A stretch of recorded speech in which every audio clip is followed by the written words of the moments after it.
With just a few days until the midterm elections, the most recent PBS NewsHour NPR Marist poll shows Democratic congressional candidates with a 9-point advantage over Republicans. So just how much attention to give polls became a point of contention after the 2016 presidential election. In 2016, national polls showed Hillary Clinton beating Donald Trump by a little more than 3 points. She won the popular vote by about 2 points. But in 3 key states that put Trump over the top in the Electoral College, Pennsylvania, Michigan, and Wisconsin, polls showed Clinton winning by between 4 and 6 points. Trump won all 3 by less than 1%. So to explore how polling has changed in the last 2 years, I'm joined by Domenico Montanaro. He is the lead political editor for NPR, and Patrick Murray. He's the director of the Monmouth University Polling Institute, and we welcome both of you back to the NewsHour. So, Domenico, I want to look back for just a moment. Looking at 2016, a lot of people were very quick to criticize the polls and say they were all wrong. You were talking to us today and saying, no, as we just pointed out, it wasn't the national polls, it's what happened in the states. What do you mean by that? Well, there's a couple different things that are going on here. I mean, the fact of the matter is you have a lot of national news organizations who are still pretty flush with cash, who are able to pay for pretty good polling across all of the states, right? And you have like a good representative sample of what's happening.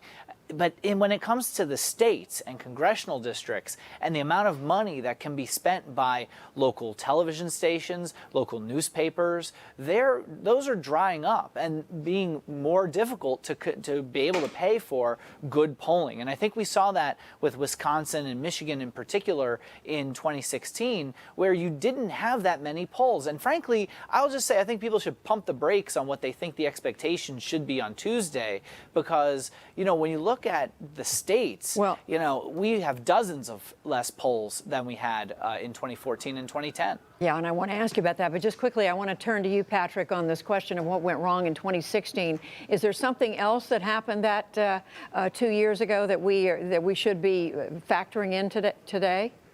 Right, Judy, as you mentioned, it was the state polls where we saw the problem. And it wasn't in every state, but it was in the states that mattered. So there were some states where their polls were really accurate, but they weren't the ones that were up for grabs. It was this Pennsylvania, Wisconsin, and the Michigan, those types of states. What we saw is, one thing is, education was such a factor in breaking this election 2 years ago, meaning, you know, your education level determined whether you're going to vote Democrat or Republican in a way that we hadn't seen before. And polls hadn't made a lot of corrections in the past for that because it didn't matter as much. That was one factor that added a couple of points of error to those polls. Other factors were we weren't exactly sure who was going to vote in that race. Some Right. Clinton voters who were polled did not show up. There were some Trump voters who were not polled at all because they just didn't want to talk about this election. So that's the challenge that we have in 2018. I mean, we can fix the demographics, but it's the other parts that are tough.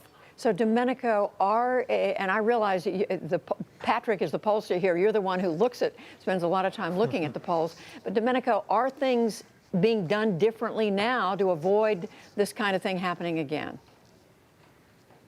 Well, I'm glad you have Patrick on, because to be perfectly honest, one of the innovations that I've really appreciated in reading Monmouth's polls has been how transparent the polling has been. They've released various models of what the race would look like, what various races would look like based on different kind of shapes of the electorate if they were to turn out to be that way, which is not something we had seen before. You know, we've seen news organizations that do help conduct polling, like the New York Times, for example, doing their live polls. I think maybe they do too many of them, to be honest, but you know, in showing people in a transparent way how polling works, and that these things are not as specific as people try to make them out to be. Right. You know, a 6-point lead is not really a 6-point lead. That's anywhere from 3 to 9 points with margins of error generally. And so, Patrick, are you doing things differently this time? Were there lessons learned?